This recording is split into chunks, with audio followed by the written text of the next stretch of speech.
Hola, ¿cómo están? Bienvenidos a este programa Vivencias. Y yo soy Alain Pinzón, Silvia Pinal. No, no es cierto. Es que luego tratamos cada cosa aquí que, híjole, ya me andan buleando, que los hago chillar harto. Pero el día de hoy, nada de lloradera. Nos vamos a hablar el día de hoy de un tema súper importante que ha estado muy caliente en redes sociales, en medios de comunicación. Y el día de hoy tenemos a una invitada especial muy, muy, muy importante. Acompáñenos.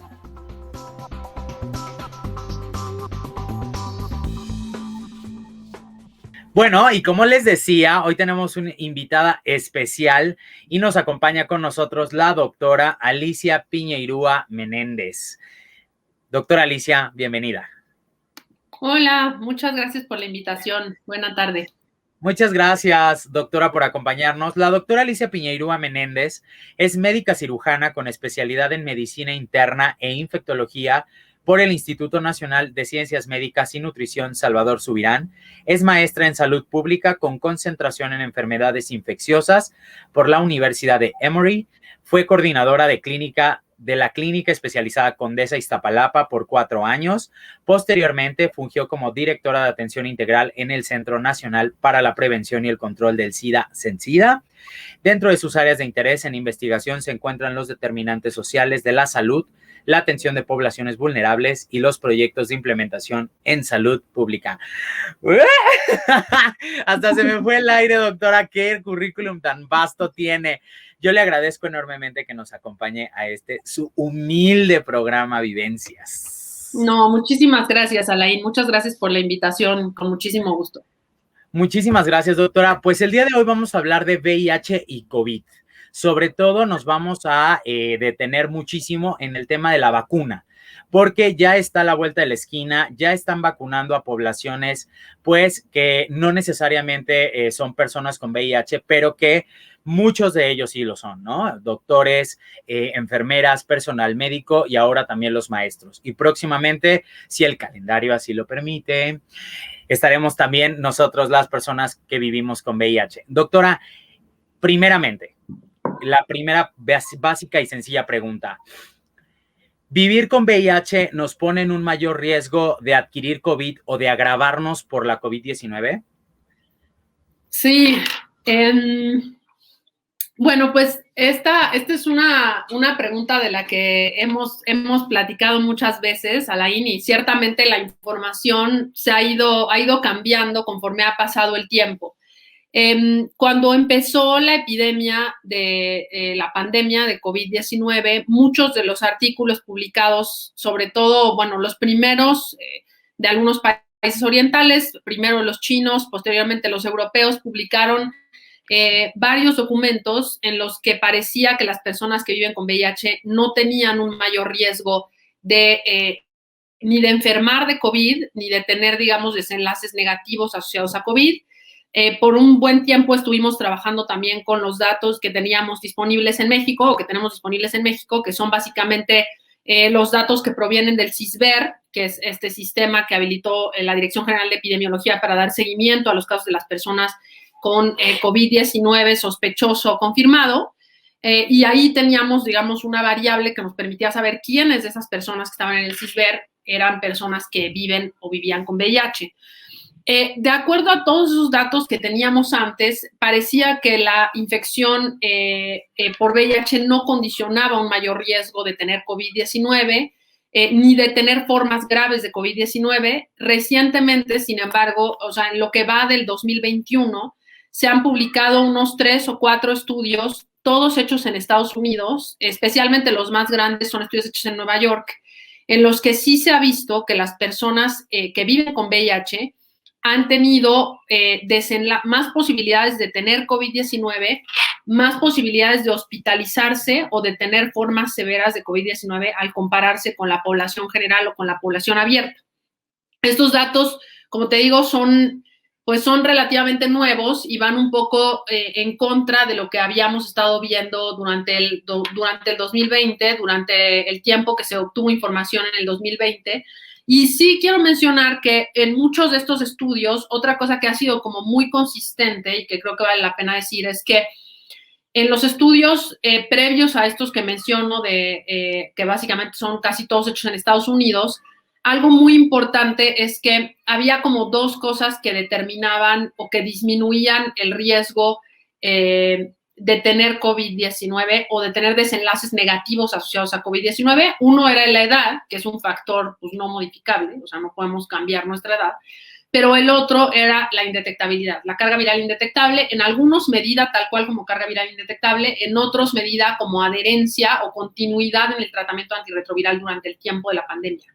Entonces, creo que también este es un tema interesante e importante a mencionar. Estos nuevos estudios hechos en Estados Unidos están ajustados, digamos, para conteos de CD4, para personas que estaban en tratamiento, etcétera. Es decir, considerando como todas las variables que puedan estar relacionadas, pero de cualquier manera, el tema de estar en tratamiento y estar en control virológico definitivamente se asocia a mejores desenlaces o se asocia a proteger contra desenlaces negativos a las personas que viven con VIH y puedan tener COVID-19. Eso es una constante al respecto de, pues, la pandemia, ¿no? Porque, pues, todavía no salimos de la pandemia, pero los primeros dos, pues, no sé cómo decirles porque hemos tenido como 10,000 picos, pero los dos momentos más críticos, tal vez, de la pandemia siempre era como, vivo con VIH, estoy o no en riesgo, y justo, pues, estos datos del CISBER nos arrojaban que no, pero ahora hay nuevos datos, ¿no? Entonces, creo que es una información que se está actualizando, y esta pregunta me interesaba mucho porque la doctora Brenda Crabtree en una transmisión de Homosensual hace una semana justamente me decía que las cosas estaban cambiando y que había un documento que acababa de salir una semana antes de esa transmisión. Entonces creo que sí es importante irnos actualizando al respecto de todas estas problemáticas, ¿no? Y cómo poder solucionarlas. La siguiente pregunta va ya más encaminada a la vacuna, doctora, y es una pregunta que de verdad luego es como muy repetitiva y reiterativa por parte de los usuarios, sobre todo en Twitter. Si vivo con VIH y estoy tomando un esquema de medicamento antirretroviral, el que sea, ¿tengo riesgo por ponerme la vacuna o hay alguna contraindicación que nos diga que no me la debo poner? Sí, esta es una pregunta súper importante de responder. En este momento no hay una contraindicación por toma de medicamentos para aplicar la vacuna de COVID. Y aquí realmente las excepciones para la aplicación de la vacuna son muy, muy pocas. Es decir, por ejemplo, para la vacuna de Pfizer o de Pfizer BioNTech, que es una vacuna, como saben, de RNA mensajeros, es la plataforma de la vacuna, hay una alergia o susceptibilidad muy específica que implica el hecho de que la vacuna no se pueda aplicar.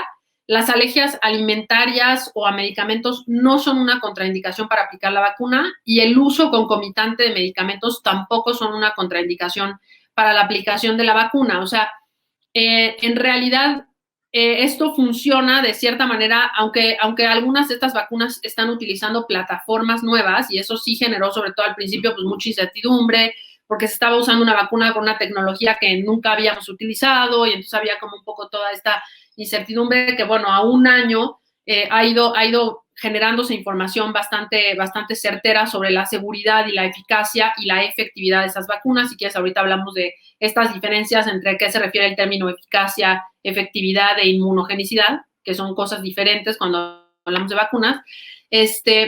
Pero bueno, la información que tenemos hasta ahora es que en realidad funciona de alguna forma como otras vacunas. Las contraindicaciones son súper escasas. El hecho de vivir con VIH y tomar un tratamiento antirretroviral, digamos, de tableta única, como está la gran mayoría de las personas, o tomar un tratamiento de rescate antirretroviral que conste de 3, 4 fármacos antirretrovirales, no es una contraindicación para la aplicación de ninguna de las vacunas que tenemos actualmente disponibles en México para COVID-19, que son 5 vacunas.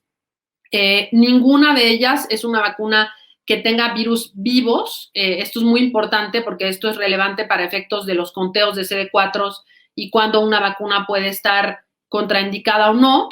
Hasta este momento no hay ninguna de ellas que tenga esta contraindicación o esta situación particular y no hay una contraindicación tampoco relacionada con el tipo de tratamiento antirretroviral que las personas estén recibiendo, ¿no? O sea, ahorita, como saben, pues las personas que viven con VIH y tienen 60 años o más, pues ya están dentro del programa, ya se vacunaron con el programa federal de vacunación. Pues seguramente muchas personas que viven con VIH que son trabajadores de la salud, trabajadoras de la salud, que también ya recibieron la vacuna, y como mencionas, pues ahora siguen los maestros y después seguirá pues todas las personas que viven con VIH independientemente de su edad, ¿no? Entonces sí es muy importante que sepamos que la vacuna puede aplicarse, que son vacunas muy seguras. Ciertamente hay todavía muchísima información que construir sobre su efectividad y su inmunogenicidad en personas que viven con VIH. Esa información ciertamente todavía no existe, pero esperemos que poco a poco se vaya construyendo. Pero eso no quiere decir que las personas no se puedan poner la vacuna. Lo que tenemos que saber es tal vez en intervalos distintos, ver qué tanta inmunidad genera la vacuna en las personas viviendo con VIH comparada con personas VIH negativas o con otro tipo de inmunosupresiones, como personas que reciben quimio, que están trasplantadas renales, que están en hemodiálisis, etcétera, ¿no? O sea, diferentes grupos de personas que pueden responder de forma distinta en cuanto al nivel de protección que les confiera la vacuna. Súper importante, entonces. Creo que quedó muy claro y no habría que repetirlo. Y si hay que repetirlo, vean otra vez el video. Porque no es seguro, o sea, es seguro ponerse la vacuna y vivir con VIH y tomar antirretrovirales. No hay absolutamente ninguna contraindicación en este momento. Explíquenos rápidamente qué es la eficiencia, la eficacia y la turbocina, ¿o cómo era?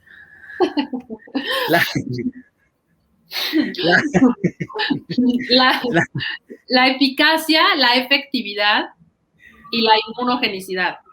Esa. Estos son términos importantes porque a veces cuando uno ve los resultados de un estudio, a veces no sabemos a qué se refieren y eso puede también generar algo de confusión. Entonces, la mayoría de los estudios que ahorita han salido de todas las vacunas que tenemos disponibles son estudios de eficacia. Los estudios de eficacia son estudios clínicos controlados. Eso quiere decir, yo sé, bueno, más bien, hay un estudio, son estudios que se conocen como doble ciego, es decir, ni yo, ni el investigador, ni la persona que está recibiendo la vacuna sabemos si me están poniendo la vacuna o me están poniendo un placebo, ¿de acuerdo? Esto se refiere con doble ciego. Ni el investigador ni el paciente o la persona sabe qué es lo que está recibiendo. Esto se hace con todo el fin de que no haya un sesgo relacionado con la aplicación de la vacuna o del placebo y que realmente veamos qué es lo que está pasando cuando ponemos la vacuna. Entonces, una vez que se aplican que se hacen estos estudios, lo que se mide es cuántas personas se enfermaron de COVID, en este caso, de infección por SARS-CoV-2, después de haber recibido la vacuna o el placebo. Estos son estudios de eficacia, es decir, son estudios que están controlados, que sí hay un centro rector, digamos, que sabe quién está recibiendo vacuna, quién está recibiendo placebo, y una vez que se acabe el estudio, se evalúa cuántas personas se enfermaron en el grupo de placebo, cuántas personas se enfermaron en el grupo que recibió realmente la vacuna, la eficacia de la vacuna. Estudios están dados para la vacuna de Pfizer-BioNTech, para la vacuna de AstraZeneca, etcétera, etcétera. Cuando hablamos de efectividad, a lo que nos referimos es lo que sucede en un estudio clínico controlado, ¿no? O sea, esa es la diferencia entre la eficacia y la efectividad. La efectividad es cuando yo agarro la vacuna y me pongo a vacunar a toda la gente y veo qué pasa. No hay un grupo control, todos sabemos que la gente está recibiendo la vacuna, no hay placebo, etcétera, etcétera. Son estudios tal cual los americanos llaman real life, o sea, vida real, ¿no? Información de eso ya tenemos, sobre todo la información más potente, digamos, publicada es la información de Israel, que seguramente saben todas y todos ustedes que Israel fue uno de los países que instauró una estrategia de vacunación muy rápida, además es un país pequeño, y vacunaron a prácticamente el 70% de la población con la vacuna de Pfizer muy rápido. Entonces, la información que generó Israel sobre la vacuna de Pfizer es información de efectividad, justamente. O sea, ¿qué pasó poniendo esa vacuna en vida real? Y los estudios de inmunogenicidad son estudios de laboratorio en los que yo no veo qué le pasó a la persona, si le dio COVID o no le dio COVID, si enfermó de COVID o no enfermó de COVID. Lo que veo en los estudios de inmunogenicidad es, pongo la vacuna y después le tomo sangre a la persona y en esa sangre identifico si la persona generó básicamente dos tipos de respuestas. La respuesta de anticuerpos, o sea, si hizo anticuerpos contra COVID o si hizo inmunidad celular, o sea, una respuesta de sus células de defensa contra COVID después de la vacuna. Entonces, los estudios de inmunogenicidad son estudios puramente de laboratorio que se hacen con sangre de las personas vacunadas a ciertos intervalos de tiempo después de haberse aplicado una o dos dosis, dependiendo también la plataforma de vacuna y el intervalo recomendado para cada una de las vacunas, que como sabemos es diferente dependiendo de qué vacuna estemos hablando. Doctora, bueno, creo que está la información como disponible, pero para tenerlo como compilado en este video y sea de consulta, ¿qué diferentes tipos de vacunas hay en este momento contra la COVID-19? Voy a hablar de las vacunas que tenemos en México, porque creo que es lo más relevante. Sí. Hay muchas plataformas de vacuna. La Organización Mundial de la Salud, de hecho, ha generado como una especie de red para ir capturando toda la información sobre el desarrollo de nuevas vacunas, las potenciales nuevas vacunas, etc. Pero voy a hablar específicamente de las vacunas que tenemos disponibles en México, que creo que es lo más relevante para todos los que vean esta información. En México ahorita tenemos disponibles 5 vacunas, y de esas 5 vacunas responden o pertenecen a 3 plataformas diferentes de vacuna, o sea, es decir, su mecanismo de acción o la forma en la que inducen los anticuerpos contra COVID es distinta. Tenemos una vacuna de RNA mensajero, que es la vacuna de Pfizer-BioNTech. De ese mismo grupo está la vacuna Moderna, pero esa vacuna no la tenemos en México disponible. Entonces, la vacuna de RNA mensajero que tenemos en México es la vacuna de Pfizer. Después están las vacunas que se conocen como vacunas de vector viral, y de esas en México tenemos 3 vacunas. Tenemos la vacuna de AstraZeneca Oxford, que se ha hablado mucho de esta vacuna, y si quieres ahorita platicamos un poco de esto, sobre este tema del riesgo incrementado de generar trombosis en las personas.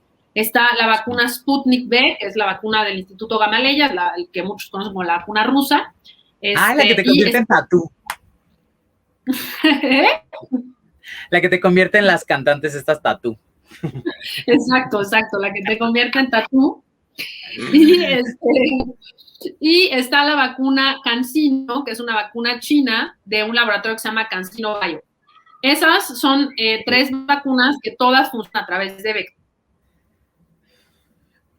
Vacuna más, que también es china y que se llama CoronaVac. CoronaVac es una vacuna de un laboratorio que se llama Sinovac, que también es chino, y es una vacuna de virus inactivado. Entonces, esas son las 5 vacunas que tenemos ahorita disponibles en México. Como ven, sí funcionan de forma diferente, y esto también es muy importante por la situación esta de todas estas vacunas, a excepción de la vacuna CanSino, son de 2 dosis. No existe información ahorita disponible suficientemente veraz que nos permita combinar las vacunas. O sea, no es como que yo me vacuné en mi alcaldía número 1 con la de Pfizer y luego me voy a la alcaldía número 2 para que me la pongan más rápido y me pongo otra vacuna. Eso ahorita no está recomendado por ninguna agencia, ni por la OMS, ni por el Centro de Control de Enfermedades, ni por el gobierno mexicano, ni por nadie, ¿no? Porque son vacunas que tienen formas de funcionar diferentes, que utilizan vectores diferentes, que tienen intervalos diferentes, etcétera. Entonces, es importante que, pues, recomendemos a todas las personas, y nuestros familiares ya se están vacunando, que sepan que es importante que reciban las 2 dosis de la misma vacuna, a excepción de CanSino, que es una sola dosis. Ok, súper importante y amplísima la información. Aquí hay una pregunta específica antes de entrar al tema, por ejemplo, de lo de la trombosis, que también es súper importante y quiero abordarlo. Si, por ejemplo, las personas que están en el protocolo o, bueno, en el ensayo de vacuna fase 3 mosaico y ya les toca vacunarse, hay dudas al respecto también. ¿Qué pasa ahí? ¿No hay ningún problema? ¿Hay problema? ¿Qué pasa? Eso es una muy buena pregunta. En general, la recomendación de la CDC, del Centro de Control de Enfermedades en Estados Unidos, es que la aplicación de la vacuna de COVID se separe 2 semanas de la aplicación de cualquier otra vacuna. Esto se exceptúa los casos en los que el riesgo-beneficio es mayor. Y voy a poner un ejemplo. O sea, si yo me quiero vacunar de influenza o me quiero poner la vacuna de neumococo, me quiero poner la de hepatitis B, me van a poner la vacuna del estudio mosaico, me voy a poner la de VPH. No estoy hablando de vacunas como comunes que les ponemos a nuestra población de personas que viven con VIH. En ese caso, son vacunas electivas, es decir, yo puedo decidir cuándo me pongo esa vacuna. Lo ideal es que separemos 15 días la aplicación de cualquier vacuna con la aplicación de la vacuna de COVID. En el caso de me mordió un perro desconocido y entonces me urge que me ponga la vacuna de rabia porque el perro se murió a las 2 horas de que me mordió, o simplemente no sé qué pasó con el perro, o estoy frente a un brote de sarampión. Entonces, en esos casos, se exceptúa la regla de las 2 semanas y se permite que la vacuna se ponga en un intervalo más corto que 2 semanas, ¿no? Pero, o sea, obviamente, en donde, por supuesto, el beneficio supera el riesgo. Y con riesgo nos referimos a la posibilidad de que la interacción, digamos, de aplicar 2 vacunas muy cerca pueda afectar justo esto de lo que platicábamos antes de la inmunogenicidad, es decir, la capacidad que yo tenga de responder a la vacuna, sí se puede ver, digamos, pues mermada, por decirlo de alguna forma, o alterada o con cierta interacción si yo me pongo 2 vacunas muy juntas. Entonces, para efectos de las personas que están en el estudio mosaico, que probablemente desconozco la verdad el promedio de edad, pero probablemente la gran mayoría sean personas que todavía no hayan vacunado porque son personas pues probablemente sanas y muy probablemente jóvenes, aunque no me sé con precisión los grupos de edad. Lo recomendado hasta ahora sería que por lo menos pasaran 2 semanas entre la aplicación de esa vacuna y la aplicación de la vacuna que les toque de COVID. Y por supuesto también algo que creo que es muy importante que comenten con quien esté llevándoles su seguimiento en el estudio mosaico, ¿no? Que como sabemos tiene ahorita 3 centros activos en nuestro país, uno en la Ciudad de México, uno en Guadalajara y uno en Yucatán. Entonces también creo que es información que es súper relevante comunicar con las personas que estén atendiéndolos dentro del protocolo del proyecto Mosaico para que se documente que recibieron una vacuna distinta y en qué temporalidad la recibieron, ¿no? Pero la recomendación general para la aplicación de otras vacunas es esta, dejar 2 semanas, siempre y cuando el riesgo o sea, el riesgo sea menor que el beneficio de hacer la separación de la vacuna. Perfecto, creo que queda como súper claro. Y ahí les adelanto, bueno, más bien les redondeo el dato. El centro, bueno, de reclutamiento y de donde se alberga el estudio Mosaico, que es Clínica Condesa Iztapalapa, hoy fuimos y entonces ahí están todos los días. Entonces, cualquier duda, pregunta que tengan, llámenles, mándenles mensaje o váyanlos a visitar.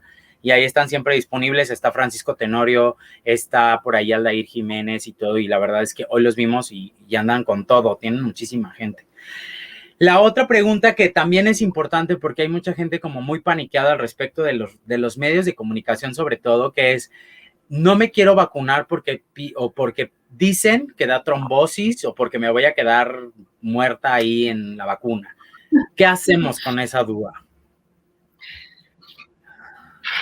Sí, de nuevo, o sea, justo creo que parte de nuestro trabajo es, pues, proveer de información veraz a las personas que les permita tomar las decisiones correctas, ¿no? Y justo no generar, pues, ni pánico ni ocultar información que va apareciendo y que, como ya mencionamos al inicio, pues hay información que al inicio pensábamos una cosa y después va cambiando a otra y todos los días vamos aprendiendo, pero ciertamente, con respecto a la vacuna de AstraZeneca, o la vacuna de AstraZeneca IOC, esta vacuna es una vacuna que se ha puesto en muchos países del mundo en cantidades impresionantes de personas. Fue la vacuna que adoptaron, digamos, el Reino Unido como para empezarse a aplicar masivamente y muchos otros países la estamos aplicando en población abierta.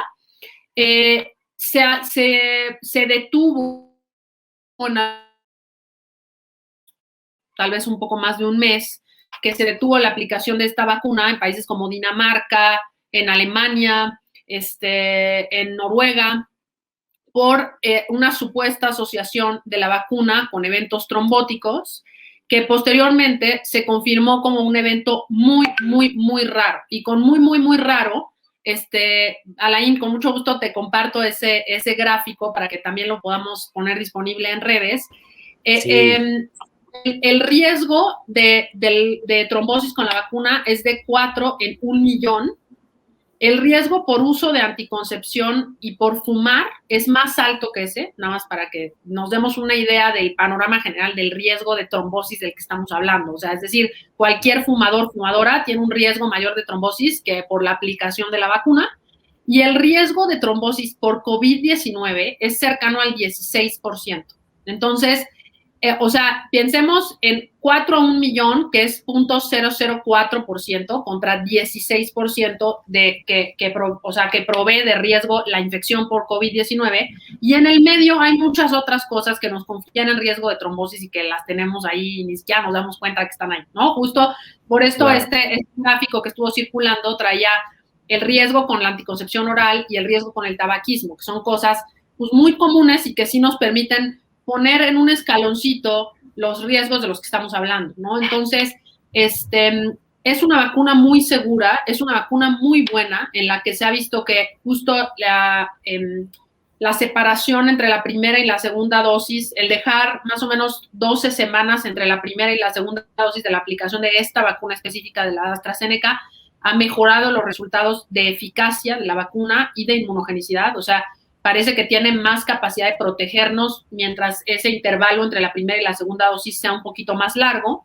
Y otra cosa muy importante que quiero aprovechar para mencionar es que cuando hablamos de la eficacia de las vacunas, casi todas las vacunas han reportado resultados de eficacia global. Eso quiere decir, ¿qué riesgo tengo yo o qué posibilidades tengo yo después de que me pusieron la vacuna de que me dé COVID sintomático, asintomático, me muera de COVID o lo que sea? O sea, cualquier forma de COVID. A eso nos referimos con eficacia global, ¿no?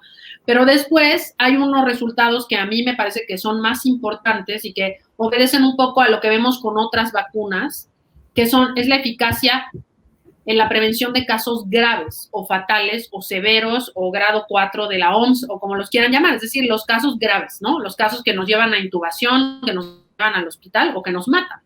Entonces, la eficacia de las vacunas contra formas graves de COVID es realmente muy buena para prácticamente todas las vacunas y en general supera el 80% en prácticamente todas las vacunas que estamos utilizando. Entonces, esto también es muy importante, o sea, pensar que tal vez me da COVID después. O sea, no hay vacuna, ¿no? Pero mi riesgo de morirme es infinitamente más bajo. Es decir, mi protección de morirme, de acabar hospitalizada, de que me intuben porque me dio COVID, la eficacia para estas formas graves es aún mejor que la eficacia, digamos, global de la vacuna. Entonces, esto también es muy importante y es un poco lo mismo que pasa con la vacuna de influenza, que ya nos hemos acostumbrado mucho a tenerla y que son vacunas que como que ya, yo creo que nunca habíamos estado nadie de nosotros tan pendientes de qué pasaba con una vacuna como estamos ahora, ¿no? O sea, sí. Nos decían, no, tienes que vacunar y pues tú confiabas en que la persona que te decía que te tenías que vacunar sabía lo que estaba haciendo y te dejabas vacunar, ciertamente, ¿no? O sea, como que no había mucha expectativa. Y obviamente es lógico que con todo lo que ha pasado en este último año, pues los ojos del mundo entero están encima de las vacunas de COVID, ¿no? Pero es un poco hacer como esta reflexión de cómo se parece a otras vacunas. O sea, la vacuna de influenza no protege al 100% los tipos de que nos dé influenza. No, eso es cierto que no. O sea, yo puedo estar vacunada de influenza y que me dé influenza, claro que puede pasar. Pero de ahí a que me muera de influenza es otra cosa, diferente. Entonces, la parte más importante o el reto ahorita más importante en términos de la infección por SARS-CoV-2 es prevenir formas graves. O sea, si me dio COVID o no me dio COVID, claro que es importante y ojalá a nadie más le dé COVID. Pero también, si me dio COVID y me dio una gripita y me curé, o si me dio COVID y acabé intubada o me morí en el hospital, pues hay una diferencia ahí muy sustancial, ¿no? Entonces, también todos los estudios han reportado que también les va a las vacunas con las formas graves y los resultados son muy, muy buenos. Entonces, también esa información creo que es importante que la mencionemos y que pues la tengamos todos en mente y todos como fresca, ¿no? Eso es súper importante porque luego perdemos de vista justo para qué va la vacunación, ¿no? No es como, ahí está. Por último, la última pregunta. En algún momento va a llegar la vacunación para las personas que vivimos con VIH y tomando en cuenta que somos poblaciones concentradas de mujeres trans y hombres que tienen sexo con hombres que vivimos con VIH mayormente en México y que seremos vacunados eventualmente, ¿cuáles son las cosas que no tenemos que hacer después de ser vacunados? ¿No? Porque luego me han preguntado, oye, pero ¿me puedo ir de fiesta? ¿Me puedo empedar? ¿Puedo seguir fumando? ¿Puedo darle puedo seguir inhalando poppers? Es como, amiga, no sé, pero déjame preguntar. Entonces, aquí está la experta y yo sí quiero preguntar, ¿qué es lo que no tenemos que hacer después de que nos vacunen? Bueno, muy bien. Primero hay que hablar de qué es lo que sí tenemos que hacer después de vacunarnos y lo que sí tenemos que hacer después de vacunarnos es continuar con las medidas de prevención que hemos mantenido hasta ahora. O sea, todas las organizaciones, todos los organismos internacionales, a pesar de que estemos vacunados, siguen recomendando que usemos cubrebocas, que mantengamos distanciamiento social, que evitemos lugares altamente concurridos, mal ventilados, que nos lavemos las manos, ¿no? Entonces, esas cosas hay que seguirlas haciendo. Ciertamente, hablando también de esta parte que mencionábamos, de que hasta que no haya una proporción mucho más alta de gente vacunada, pues sí, nos podemos infectar aún sobre la vacuna y podemos enfermar a alguien que no esté vacunado o que sea mucho más susceptible y que tenga un desenlace negativo, ¿no? Entonces, sí, lo que sí tenemos que hacer es eso. Hubo también mucha información con respecto a la toma de alcohol asociada o el uso de drogas, digamos, relacionados a las aplicaciones de la vacuna. Ciertamente, pues todas estas acciones son acciones que repercuten en nuestra capacidad de responder inmunogénica, pues la llamamos así, ¿no? O sea, mientras más chavitos estamos, más capacidad tenemos de responder a las vacunas, ¿no? Mientras más joven estás, más inmunogenicidad tienes. Conforme más nos vamos haciendo grandes, menos capacidad tenemos de responder con anticuerpos. Y eso se ve afectado, o con inmunidad, pues eso se ve afectado por cosas también que tienen que ver con nuestro estilo de vida. Entonces, la ingesta de alcohol, el uso de drogas cercanas, el reventón así a todo lo que da con uso de sustancias cercano a la aplicación de la vacuna, definitivamente puede influir o impactar de manera negativa en la capacidad que nosotros tengamos de generar inmunidad, ¿no? Entonces, en general, la recomendación es que evitemos el abuso de sustancias entre la aplicación de las dosis, sobre todo de forma muy intensa, digamos, o muy pesada, justamente para poder mantener nuestra inmunidad lo mejor que se pueda en cuanto a la respuesta a la vacuna que sea que nos toque aplicarnos, ¿no? Entonces, yo espero, que en un futuro muy cercano las personas que vivan con VIH tengan acceso todas a la vacuna de COVID-19, la que sea que toque aplicarse, y pues estaremos actualizando la información que se vaya generando de esta vacunación. Yo también quisiera decir y tal vez invitar a las personas que ya hayan sido vacunadas a que pues otorguen la información sobre su propia experiencia, porque esa es la forma en la que hemos estado construyendo pues, ciencia en este último año, ¿no? Entonces también las experiencias de todos que se hayan vacunado, cómo les haya ido con la vacuna, va a ser muy importante para poder realmente pues ir construyendo evidencias más fuertes y pues más reales, ¿no? Y bueno, pues eso, o sea, realmente lo que sí hay que hacer es continuar con todas estas medidas de prevención o de distanciamiento social para protegernos y para proteger a otros. Y por otro lado, limitar el abuso de sustancias peri aplicación de las vacunas con la intención de mantener a nuestra respuesta inmune lo más fuerte que podamos para cuando apliquemos o cuando nos apliquen la vacuna, ¿no? Súper completa la información. No habría más dudas. Me sentía en clase. No habría más dudas. Un último mensaje, doctora, para las personas que viven con VIH y que pues estarán vacunándose, esperemos, en unos meses. Pues eso, yo creo que acercarse a las personas indicadas para buscar información sobre las vacunas, con muchísimo gusto. Sé que formo parte de una lista de personas que estaremos en toda la disposición de colaborar en lo que se pueda para orientar a las personas en cuanto a la seguridad de la vacunación. Yo entiendo que hay mucha información disponible que es incorrecta, que es abrumadora y que además, sobre todo este año de aislamiento, puede ser realmente, o sea, generar mucha incertidumbre, y lo entiendo bien, pero creo que justamente hay que saber cómo a dónde acercarnos, tener la información correcta para tomar las mejores decisiones en cuanto a nuestra salud.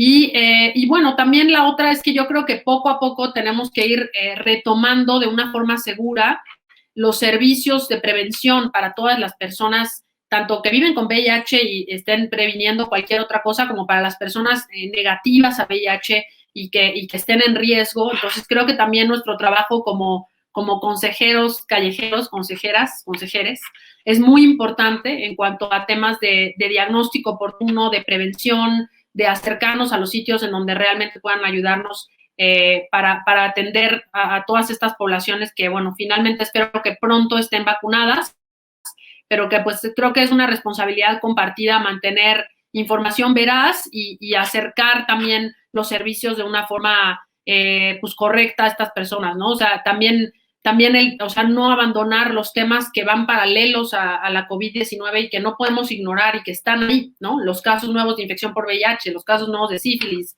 la de detección oportuna de cáncer anal, todos los BPHs, ¿no? La gonorrea, etcétera, etcétera. Entonces, que son temas que tampoco podemos abandonar, que siguen ahí y que no porque no los estemos diagnosticando van a desaparecer. Entonces, más bien también enfocarnos en pues hacer consejería, prevención y pues brindar la información correcta siempre que podamos a las personas que nos rodean, y pues aquí estamos para lo que podamos servir en ese campo. Y muchas gracias de nuevo por invitarme. Muchísimas gracias, doctora Alicia. ¿A poco no se les antoja hablar, o sea, a escuchar hablar así a la doctora Alicia? ¿A poco no se les antoja que dirigiera el sistema de salud en México? Caray, otra cosa sería. Pero bueno, yo les agradezco muchísimo, doctora Alicia. Ha sido un placer y un honor compartir el espacio de vivencias con usted para hablar de VIH y la vacuna de la COVID-19. Le agradecemos muchísimo aquí en Homosensual y Vive Libre. Muchas gracias. Y para todos, nos vemos todos los jueves de 7 a 9. Recuerden que el grupo de apoyo comunitario sesiona todos los jueves de 7 a 9. Y el link lo pueden obtener en las redes sociales oficiales de Vive Libre, Instagram, Twitter y Facebook. Ahí estamos. También si tienen problemas de canalización en sus servicios de salud, abasto de medicamento, o tienen dudas, no les quieren dar cita, o cualquier tipo de problema que tengan, nosotros les podemos apoyar y canalizar correctamente. Les agradezco muchísimo. Nos vemos el próximo martes. Y recuerden, usen condón, y si no usan condón, usen lubricante. Cuídense mucho. Nos vemos el próximo martes.